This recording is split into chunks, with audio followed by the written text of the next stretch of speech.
So I am Brooke Harris. I am the founder of Good-Milk Co. We make alternative dairy products. And Matt, I think I'm going to go a little off of my presentation script here because I think you brought up a good question when we were chatting with Local Ocean, and you said, talking about the lab grown meat products. In our world, there are plenty of lab grown dairy products also. And you said, are they doing it for quality or are they doing it to save the planet? And I think with the lab grown, you do have to choose one. And usually the quality and the taste is not quite there. We are setting out to prove that you can build a business in the food world and think about both. Think about quality and product. And in fact, we are planning to be, and currently are, the very best quality. And so the short version of what drives us is looking at the market. Really, I had my own health journey, but when you look at the market and look at plant-based dairy, something that's a product that people use every single day in their coffee in the morning, in their kids' cereal, in their smoothies. And the second you flip over and look at the ingredients, you'll see there's a bunch of really weird ingredients in these alt dairy brands and very little actual real food. Well, that's not what customers want. That's not why they're buying alternative dairy products. And so we decided to build a brand that is best quality, best products, 100% organic, and really delivers what consumers are looking for. We call it the zero compromise model. So superior taste, our alternative milks and creamers taste very close to the real thing, or at least delicious enough that you don't miss the real thing. We use only 100% organic ingredients. There's actual real nutrition there. So we have protein, we have healthy fats, we have vitamins in ours, really just by using real food ingredients and more of them. And then because of all these things, we have this really, we had this really beautiful accident where our products perform really well. And when I say perform, and I'm talking about alt dairy, I really mean in coffee, where most adults are consuming their alternative dairy. So it mixes with coffee really well. It steams, it foams, creates this beautiful latte art. If you're a coffee drinker and an alt milk drinker, you know exactly what I'm talking about. Like, the options out there just aren't cutting it. And then we have this really great sustainability piece behind what we're doing, which I'm going to get into a little bit more later. Obviously, we're plant-based, so we get, a foot on the pedestal for that, but we think much, much beyond just being plant-based. So we're doing this by scaling some innovative formats of alternative milks that haven't been seen out there. Our first format that we came to market with was a frozen concentrate. The end user simply adds water, and they have this homemade quality, clean ingredient alternative milk powder. Alternative milk. That's been great. You hear the word frozen, you guys already know some of the roadblocks with that. And so we took it a step further, which took some technology, some innovation, some creativity, and created powdered alternative milks that are clean ingredient and still do all of the things that our liquid milks do, which is steam, perform, work really well. Omnichannel is an important plan for the future. We want to be the biggest clean ingredient alt dairy company out there. But we've had this really great opportunity to go in through specialty coffee shops first. And through them, we've learned a lot. We have some really amazing partners, but we've learned where alt dairy isn't working for them, not only in the performance and taste of it, but in the formats, the logistics, the operations, really what the issues are. And I'm going to get to that a little bit more in a second when I show you the newest product that we're launching for that channel. But to really, when you want to talk about impacting climate, tech is incredibly important. You can't not talk about food, and you can't not talk about how a food brand can make consumers feel and really make them act on something. And we've done that. We have a story, a mission, a brand, a purpose that really, really resonates with consumers.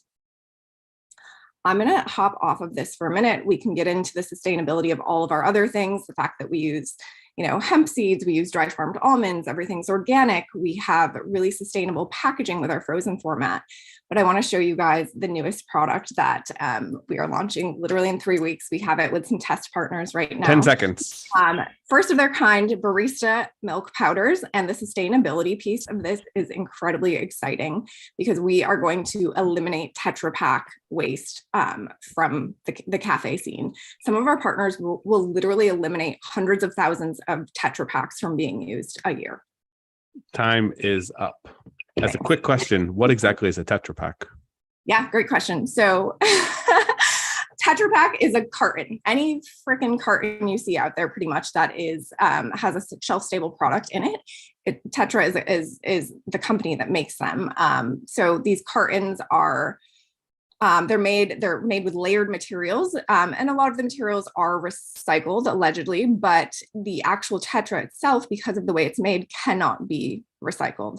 Definitely here, I'm in the US, I'm in Los Angeles, and I did a trip to our local recycling facility to actually learn about it. And the only way that they can recycle them is by selling them back to China. So just not sustainable. And that doesn't really happen often. So really not sustainable at all. And each of the ones that coffee shops are using only make 4 drinks or less. So coffee shops are going through massive amounts of these cartons every single day and causing a huge amount of waste.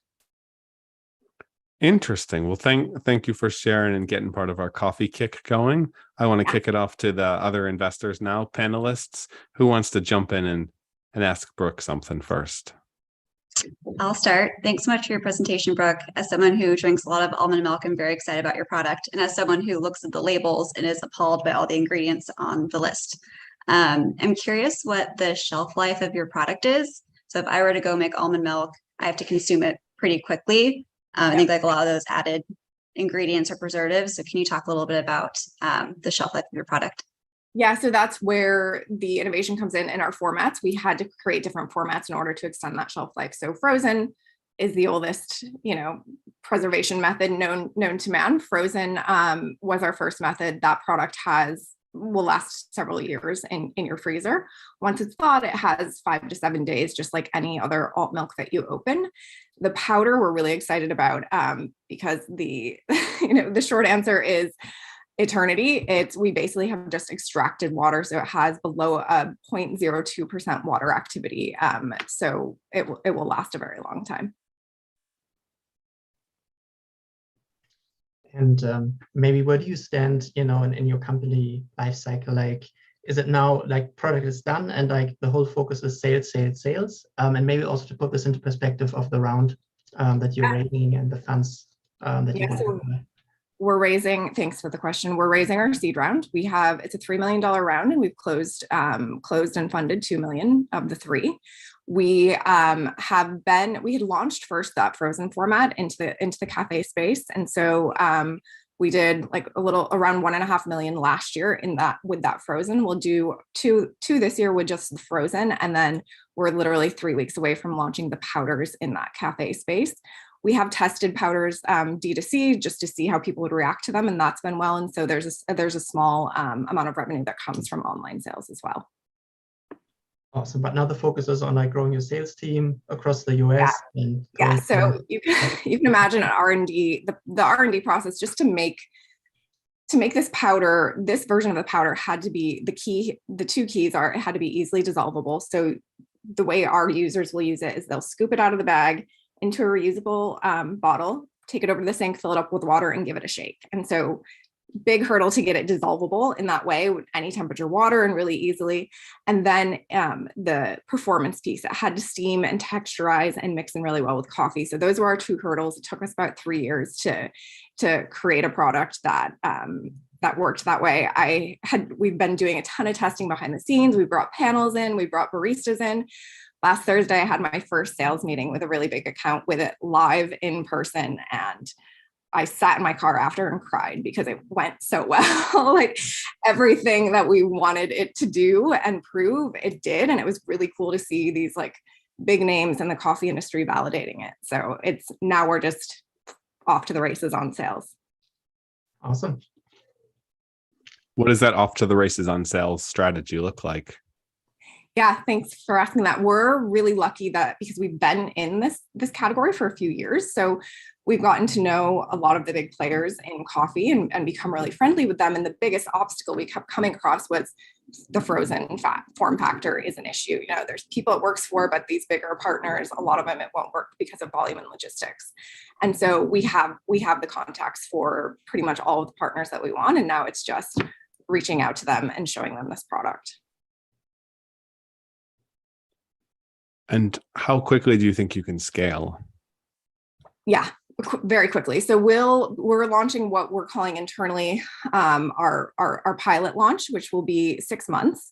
And that will be with, we're 10 partners that will range from 25 to 50 doors, so coffee shop locations. And then early next year, we'll open it up. The plan is to build a waiting list through this 6-month pilot and then open it up to other partners. And the cool thing about this is we can use distributors or we can ship direct. So it can be a national product very quickly, and then obviously eventually global very easily, because we're not having to ship water or deal with shelf life. I have a question for like high frequency coffee shops. How is the process in putting the milk together? Being a barista in the past, there's always like, okay, the next Tetra Pak, open it, shoving it, pushing it through. Is that a little bit of a bottleneck, or how do you deal with it?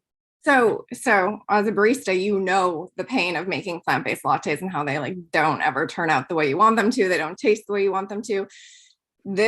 We hear from baristas all the time, the taste and performance of this, they're like, no, this is dairy. Like they're very confused. And so that's a really important thing to understand, that the outcome is so much better. And yes, it does take a few more seconds. The idea is that you'd have, like you prep, most cafes prep their cold brew, or they prep their matcha or their chai for the day. You'd prep your milk. So you'd have some prepped and ready to go for the day. The important thing is if you run out, you can make it within, 20 seconds in case you run out. But the idea would be to prep in advance. And does the consistency stay the same, or do I have to shake it always if it's stood there for quite some time? Or yes, it will stay for hours, but you should always shake alternative milk as a barista.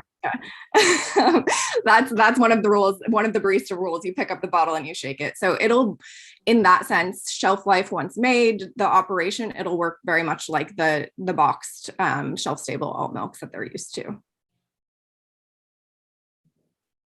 And sorry if this was mentioned, but what's the pricing compared to the almond milk and alternative milks that we see today? That's the really exciting about going through this channel, because we're using so much less packaging. Even though the product's organic and way better quality, we're able to be really price competitive in that channel. And this channel allows us to build large volumes. So we're able to get even more price competitive over time as we have buying power. In terms of selling power, DTC food is very, very challenging. DTC in general is very challenging. And your differentiation is going to have to come down to pretty much trade secrets and execution on the marketing. How do you see this in terms of growing and scaling to become something that is venture scale? And how do investors get their money back? Yeah, so through that B2B channel, I don't know if any of you are familiar with Oatly, the oat milk company. They're a global company. When they go into a new region or a new country, they always go through cafes. They go through specialty cafes. There's huge financial opportunity there. These cafes go through 50 to 100 gallons a week, and you bill them, they pay you in 30 days. There's no ad spend, there's no marketing spend. It's, very, very little human capital that it takes. So we're able to scale that channel pretty to a pretty beautiful number and be pretty aggressive in that channel, because there's also very few competitors. D2C is a little bit more of a brand play and a testing grounds for us right now. It will become important in the future, as will grocery, but we can take this in the next 2 years. We can take this to a $20+ million brand just in that B2B channel. We have opportunity with cafes, and then we also have opportunity with, if you've heard of like super automatic or semi-automatic equipment, where you walk up, you push the button, and a latte comes out. And so there's no alternative milk powders that work for those machines right now. And we've been testing with a very large company, and ours works. So we're looking at a contract or two in that space as well. A la Nespresso? Say that again? A la Nespresso in little capsules? That's definitely an option. So these are literally the equipment. So if you go into like a Peet's Coffee, or sorry, I don't know many of the global brands, but you go into an airline lounge and you want a latte, there's not a barista there making it for you, right? This company puts their equipment there. The person working in the lounge dumps the bag of alt milk into the container once a day. And all you know is you go up and you're getting a tasty latte or cappuccino. Very cool. Very cool. Does anyone else have other questions for Brooke? Moritz, Laura, Daniel, anything else you want to add? Maybe just towards competition. I mean, there are a lot of brands out there. Yours seems very convincing. Your pitch, I believe there's definitely a high chance. But nevertheless, I mean, a cafe like Oatly and all the others, they all target the same customers at the end. What is your unique selling proposition in the end? Is it the price point, or is it more the impact that, of course, also play a big role in these kind of selling these negotiations? Yeah, I think it's a few things. You know, I'm kind of the person that wants their cake and wants to eat it too, and we've built that into the business for better or worse. It's quality. You know, like I said, we're organic and really clean ingredient. It's taste. It's that performance piece. So you can walk into a grocery store and see 20 different alternative milk brands. When you go to a cafe, there's really only 3 or 4 options that cafes are even able to speak with, because those other brands don't have the option to play in that cafe space. So the go-to-market strategy, I think there's potential for a huge win there. And when we're talking about consumers, I think the brand story, if you look at our branding, if you have a second to go on Instagram and look at our branding, I think it's very different than and much more relatable than any of the other alternative milk brands out there. And then the sustainability piece, it's something we're very passionate and excited about, and we're starting to see the consumer and definitely our coffee shop partners, that being their number 1 or 2 priority.